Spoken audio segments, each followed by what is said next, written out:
এবং অফকোর্স দ্বিতীয়টা হচ্ছে গত বছরের গণ অভ্যুত্থানের দিবস। প্রশ্ন হচ্ছে যে এই দুই আওয়ামী লীগকে রাজনীতিতে অথবা নির্বাচনে অংশগ্রহণ করতে না দিলে দেশে স্থিতিশীলতা থাকবে কিনা, নির্বাচন সুষ্ঠু গ্রহণযোগ্য হবে কিনা, এই প্রশ্নগুলোকে ডিল করতে হয়। প্রশ্ন হচ্ছে যে ইতিহাসের পরম্পরা বারবার প্রমাণ করেছে যে আওয়ামী লীগ রাজনৈতিক দলের ডেফিনেশনে পড়ে না। সে হচ্ছে একটা ন্যাশনাল সিকিউরিটি থ্রেট, জাতীয় নিরাপত্তার হুমকি। এবং পৃথিবীর ইতিহাসে এই জায়গাগুলোতেও তারা রাজনৈতিক দল নিষিদ্ধ করে দেয়, তারা প্রতিষ্ঠান ব্যান করে দেয়। রাশিয়ার একটা টেলিভিশন আছে RT, আপনারা দেখবেন অনেকগুলো ভাষায় এটা অপারেট করে। আমি ইংল্যান্ডে থাকা অবস্থায় দেখলাম RT ইংল্যান্ডে ব্যান করে দিল। তো ইংল্যান্ড তো ডেমোক্রেসির দেশ না, অনেক মত পথ চর্চা করা যায়। ইরানের একটা টেলিভিশন আছে, প্রেস টেলিভিশন। আমরা একই সময় থাকা অবস্থা, লন্ডনে থাকা অবস্থা দেখলাম যে প্রেস টিভিটা ইংল্যান্ড বন্ধ করে দিল, কোনো ব্রডকাস্ট করা যাবে না। এবং শুধু তাই না, এই টেলিভিশনগুলোতে যারা কাজ করতেন তাদের অনেককে গ্রেফতার করা হয়েছে, তাদেরকে জেলে নেওয়া হয়েছে এবং পার্সোনা নন গ্রাটা করে দেওয়া হয়েছে, দেশ থেকে বসে করে দেওয়া হয়েছে 1-2 দিনের ব্যবধানে। তাহলে এত গণতন্ত্র, এত মত প্রকাশের স্বাধীনতা, এত আইনের শাসন, এত এত এত এত গল্প যেগুলো তারা আমাদেরকে মানবাধিকারের নামে শেখায়, বলে, তারা সেগুলো কেন করলো? একটা মাত্র শুধু কারণ তারা বলেছে যে they pose national security to our sovereignty. তারা আমাদের জাতীয় নিরাপত্তার হুমকি তৈরি করছে। কারণ এই টেলিভিশনগুলোতে যারা কাজ করছে, যারা চাকরি করছে, তারা সাংবাদিকতার কাভারে আসলে ওই সকল দেশের এজেন্সির লোক। এবং এটা খুব কমন প্র্যাকটিস, সারা দুনিয়াতে আছে। এখানে আকবর ভাই আছেন, উনি এইগুলো খুব ভালো জানেন, স্ট্র্যাটেজিক যে জায়গাগুলো আছে, যে কিভাবে এজেন্সি সাংবাদিকতা আড়ালে এমবেডেড কাজটা করে বিভিন্ন দেশে। তো ঠিক একই বাস্তবতায় আওয়ামী লীগের জন্ম হচ্ছে আজন্ম পাপ এবং আমাদের নিরাপত্তার হুমকি। ওর জন্ম কিন্তু পলাশী দিবসে, বারবার বলেছি, দেশবাসীকে বুঝতে হবে। এবং এটা কাকতালীয় হইতে পারে, বাট দিন শেষে 1949 সালের 23শে জুন পলাশী দিবসে তার জন্ম। তো ওর জন্মটাই হচ্ছে আজন্ম পাপ, যে ওর জন্মটাই হচ্ছে একটা প্রতিবন্ধত্ব নিয়ে জন্মাইছে, যে ও শুধুমাত্র বাংলাদেশের স্বাধীনতা সার্বভৌমত্বের ক্ষতি করবে, ক্ষতি করার মধ্য দিয়ে সে বেঁচে থাকবে। এটাই তার ব্লাড ফ্লো, এটাই তার ব্লাড সার্কুলেশন তৈরি করে, এটাই তার পলিটিক্যাল ডায়ালিসিস। এটাই যে কিডনি নষ্ট হলে ডায়ালিসিস করতে হয় না, দূষিত রক্তকে শোধন করে আবার পরিশুদ্ধ করে। আওয়ামী লীগের পলিটিক্যাল ডায়ালিসিসের প্রসেস হচ্ছে যে বাংলাদেশের স্বাধীনতা সার্বভৌমত্বকে ধ্বংস করে দিল্লির গোলামি কায়েম করবার মধ্য দিয়ে তার রাজনীতি এবং তার রাষ্ট্র কাঠামো গঠন করা। এবং এইটা বোঝার মধ্য দিয়ে হচ্ছে আমার মাটির, আমার জমিনের আজাদির লড়াই, এটা বুঝতে হবে। এবং এই ফ্রেমটা ধরলেই বোঝা যাবে যে ইন্ডিয়ান হেজিমনি কিভাবে ওয়ার্ক করে।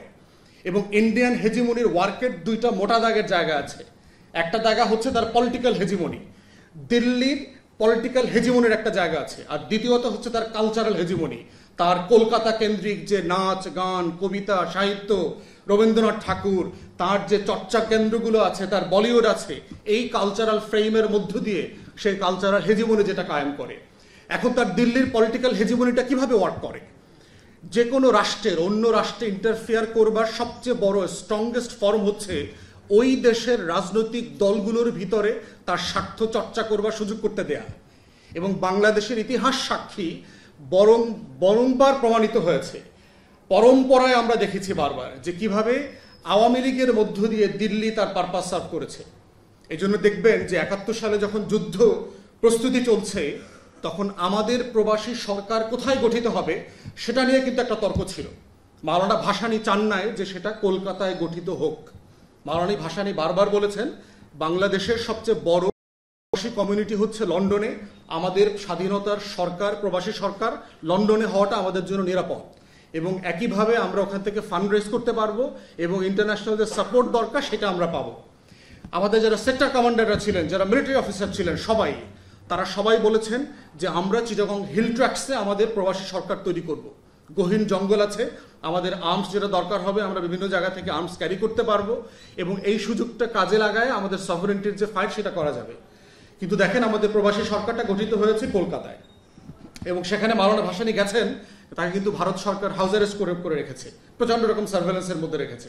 তাহলে দেখেন আমার পুরো আজাদির লড়াইটাকে পর্যন্ত কিভাবে কম্প্রোমাইজ করতে হয়েছে। নভেম্বর মাসে যে 7 দফা চুক্তি হয়েছে, দেখেন যে গোলামের চুক্তি, আমার রাষ্ট্রে আমার আমার আমার সেনাবাহিনী থাকবে না, আমার কোনো বর্ডার গার্ড থাকবে না, ভারত ঠিক করে দেবে যে আমার প্যারামিলিটারি ফোর্সটা কি হবে, আমি ইন্টারন্যাশনাল কোনো কমিউনিটির সাথে চুক্তি করতে পারবো না, তাদেরকে ইনফর্ম করতে হবে। আপাদমস্তক আমার স্বাধীনতার লড়াইতে অংশগ্রহণ করবার যে সেই 7 দফা গোলামি চুক্তি, তাহলে সেই গোলামির ফ্রেম থেকে যখন এই ধরনের একটা সরকার গঠিত হয়েছে, তারা আসলে কি করেছে। এবং শেখ মুজিবের জীবনের সবচেয়ে বড় ট্র্যাজেডি এটাই যে একটা মুক্তির লড়াইতে যে মানুষটা 13 বছর 14 বছর জেল খেটেছেন, সেই মানুষটাই স্বাধীনতার নামে পরতে পরতে বাংলাদেশ আমলে স্বাধীনতা বিক্রি করে দিয়েছেন ভারতের কাছে। এবং এটাই হচ্ছে তার জীবনের সবচেয়ে বড় ট্র্যাজেডি, যে মানুষটা বাংলাদেশের গর্বিত গান্ধী হতে পারতেন, জিন্না হতে পারতেন, তিনি বাংলাদেশের মীর জাফরের রোলে চলে গেছেন, দেশ বিক্রি করার লড়াই করেছেন। যে মানুষটাকে সামনে রেখে বাংলাদেশে মুক্তির লড়াই হয়েছে, সেই মানুষটাই মৈত্রী চুক্তি করে ভারতের কাছে বাংলাদেশের সভরেনিটি বিক্রি করে দিয়েছেন। তো সেই জায়গাতে বুঝতে হবে যে 75 আগস্টে কি হয়েছে, নভেম্বরে কি হয়েছে, এবং 7ই নভেম্বরের সিগনিফিকেন্স কোথায়। 7ই নভেম্বর এবং আমাদের আগস্টের লড়াইয়ের কমন ফ্রেম হচ্ছে আমাদের শত্রু চেনার রাজনীতি। আজাদির লড়াইয়ের প্রধানতম শর্ত হচ্ছে ইতিহাসের মধ্য দিয়ে আমার শত্রু চিনতে হবে, এটাই হলো আমার সায়েন্স, এটাই বেঁচে থাকার সত্য। এবং একটা রাষ্ট্রের আজাদির শত্রুকে যদি আমরা বারবার চেনার পরে আবার ওই ফাঁদে পড়ি, তাহলে ওই রাষ্ট্রকে বারবার রক্ত দিয়ে, ঘাম দিয়ে, শ্রম দিয়ে, আবু সাইদদের রক্তের উপর দিয়ে বারবার লড়াই করতে হবে, কিন্তু দেশ স্বাধীন থাকবে না। ঠিক একইভাবে দেখেন হায়দ্রাবাদে কি হয়েছে। আজকের ভারত কিন্তু 47-এর ভারত না, ভারত 47-এ এত বড় ছিল না। আজকের আপনার এই যে দেখেন গোয়া দেখেন, জুনানগর দেখেন, হায়দ্রাবাদ দেখেন, সিকিম দেখেন, কাশ্মীর দেখেন, 631টা প্রিন্সলি স্টেট ছিল 47-এ, যারা ইন্ডিয়ান নেগোসিয়েশনে, ব্রিটিশ কলোনিয়াল নেগোসিয়েশনের অংশীদার ছিল না।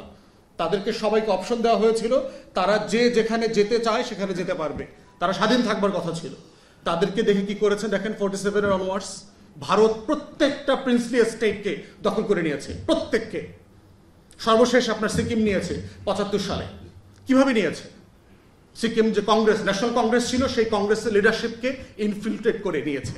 সেই লেন্দুক দর্জি কাজে সে সফল হয়েছে, কারণ যেটা ভারতের বলয়ের মধ্যে ছিল। বাংলাদেশ অংশে 2বার সে সাকসেসফুলি ফেল করেছে। 75-এ ফেল করেছে দেশ নিতে, দেশের করায়ত্ত নিতে, এবং 24-এ ফেল করেছে। এবং এটাই আমাদের আজাদির লড়াইয়ের সফলতা বারবার। এবং বাংলাদেশের এই মাটির বিজয়ের ইতিহাস শত শত বছরের ইতিহাস। 13th সেঞ্চুরিতেও এই উত্তর অঞ্চলে দিনাজপুরে যখন মুঘল এম্পায়ার আসছিল, আমাদের বাংলা শাসকরা তাকে যুদ্ধে পরাজিত করেছে এবং চুক্তি করে, সন্ধি চুক্তি করে দিল্লিতে ফেরত পাঠাইছে। অতএব আমাদের বোঝার যেমন জায়গা আছে যে আমার মুক্তির লড়াইয়ের শত্রু কারা, দিল্লিকেও বুঝতে হবে যে we are not for sale, আমরা বানের পানিতে ভাইসা আসি নাই। আমাদের লড়াইয়ের হাজার বছরের এক্সাম্পল আছে। আমাদের হাজার হাজার শহীদরা জীবিত আকারে এই মাটিতে চড়ে বেড়ায় শুধুমাত্র সার্বভৌমত্বের জন্য জীবন দেবে বলে। অতএব সেই জায়গাতে 75 এবং 24-এর মিলের অমিলের জায়গাটা হচ্ছে এইখানে, যে আজাদের শত্রু একইভাবে প্রমাণিত হয়েছে। শেখ মুজিব, শেখ পরিবার, আওয়ামী লীগ, দিল্লির গোলামরা পরাজিত হয়েছে। এবং প্রেসিডেন্ট জিয়াউর রহমানের মতো এরকম আরো যারা শহীদ হয়েছেন, সেই রকম আজাদির পক্ষের মানুষরা এসে তখন দায়িত্ব নিয়েছেন। ঠিক একইভাবে 24-এ আওয়ামী লীগ, শেখ পরিবার, শেখ হাসিনা, দিল্লি পরাজিত হয়েছে।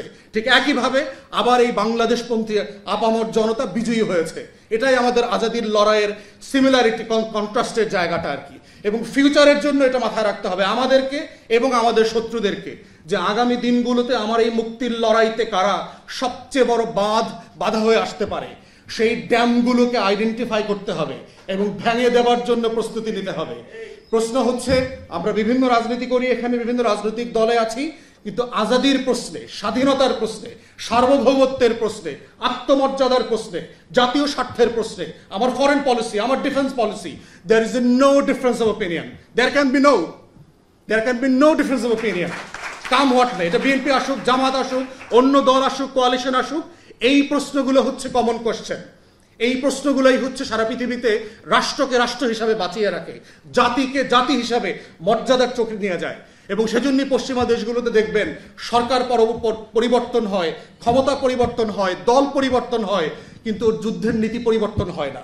কোন দেশে গিয়ে কার কাছ থেকে তেল চুরি করবে, গ্যাস চুরি করবে, সেখানে দেখবেন পুরো কংগ্রেস, পুরো house of parliaments agree to the position. এবং এটাই হচ্ছে জাতিসত্তার আজাদির প্রশ্ন। অতএব 7ই নভেম্বর 75 আর 24 এই জায়গাটাতে হচ্ছে আমাদেরকে একটা কমন জায়গায় শিক্ষা দিয়েছে যে আগামী দিনের রাষ্ট্র বিনির্মাণে যে নতুন পলিটিক্যাল সেটেলমেন্ট দরকার, সেখানে এই কমন কোশ্চেনে আমরা কম্প্রোমাইজ কেউ করব না। এর বাইরে হলো পলিটিক্স। আমার হেলথ পলিসি কি হবে, এখানে ডিফারেন্স অফ ওপিনিয়ন থাকবে। আমার এডুকেশন পলিসি কি হবে, এখানে ডিফারেন্স অফ ওপিনিয়ন থাকবে। কে কোথায় নির্বাচন করবে করবে না, এখানে ডিফারেন্স অফ ওপিনিয়ন থাকবে।